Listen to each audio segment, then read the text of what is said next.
Next we got Darian.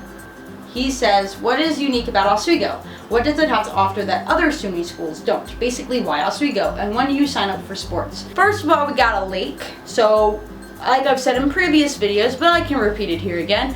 Our school is right on the coast of Lake Ontario. It's literally right in our backyard. It's really, really pretty, and you can go down there and you can have a good time. You can go swimming when it's warm out. We don't recommend doing anything related to it in the winter time since it's going to be cold and it's snowy and it's icy, but it's really cool to look at no matter what season it is. As far as it goes for other things related to what you want to do here, I mean, it's honestly, I picked it for its communication department because I am a communication and social interaction major. So when I came in and I saw that the department offers not just communication classes, but you can take like broadcasting classes. So I liked the crew stuff and film stuff and behind the scenes stuff. When it comes to other things related to what you want to go into in life as a career or a major, it really just depends. We have a lot of stuff for everybody and a lot of things intertwine with each other, so we're very flexible. We also have a lot of classes that are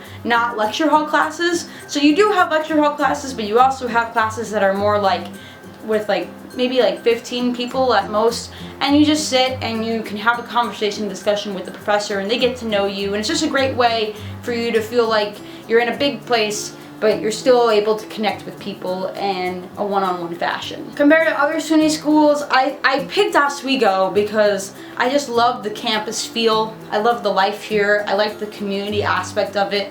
The campus itself is really, really nice. It's not that big and there's a bus that takes you around, and the facilities here are great. And sports, I don't really know much about, honestly, because I've never really sported in my life except for in 8th grade, and that was a dark time for me. But I guess if you want to connect with anyone that does sports, I would definitely ask Lizzie Marks, who is our captain of the women's hockey team, and she's on the class 2020 page. She knows a lot more about sports than me, I'm just gonna be honest. Up next we got Carrie, and she says, how is the rooming situation? I'm worried about living on campus. Rooming situation. Okay, I don't know what you mean by situation. Do you mean the room itself, the hall that you may live in, the roommate, the living in a hall? Like, what do you mean? So I guess I can just break it down from there. I guess we'll just start large and go smaller. So the halls themselves, the residence halls that we have on campus are great. I made a whole video about all of our residence halls and generally talking about each one. So if you have a question about a specific residence hall, please hit me up. Living with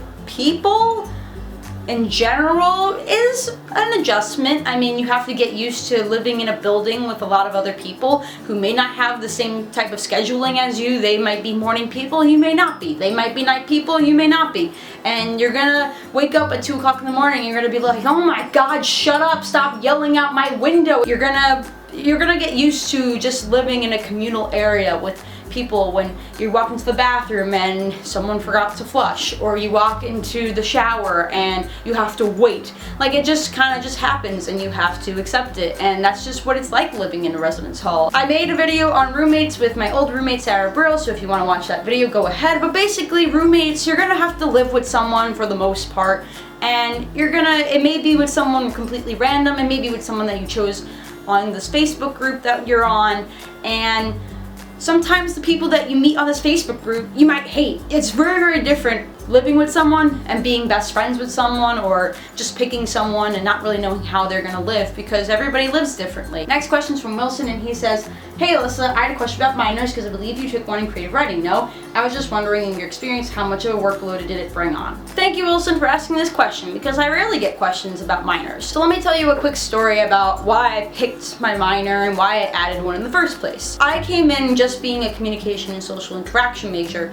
never had any desire to add a minor. When my advisor told me to come in and meet with her to check with how my time is going and how I'm doing and things like that, she asked me if I wanted to add a minor, and I said, I don't know. And to be honest, she said that she tried to make everybody add a minor that was her advisee, because when you get to this certain point, maybe in your sophomore year, junior year, you're gonna see that you need to graduate with 122 credits.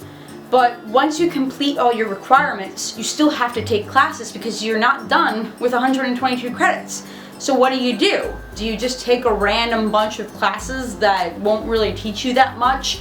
Or do you want to add a minor that can add on these classes for requirements, and you can like add it onto your degree and you can show future employers that you had a minor in this. So I recommend, if you're thinking about a minor and you are taking classes that are all kind of related to each other, why not just add it as a minor? As long as it can be completed within the amount of years that you're planning to be here, then you're good to go. You're awesome, I'm awesome, and thank you for watching this video. And if you would like to, you can hit that subscribe button to let you know when I post more Alyssa Explains It All, when SUNY Oswego posts videos themselves. If you have any more questions, you have a video idea or something like that, you can always tweet me at listless15 on Twitter. I'm always on there. And if you have a question and I can't answer it, I'll try to find a way to answer it for you. And if I really can't find an answer, I'm so sorry.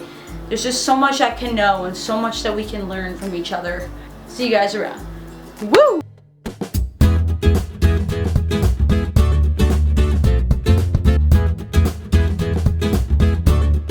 So don't be worried about roommates, don't be worried about rooming situations or classes.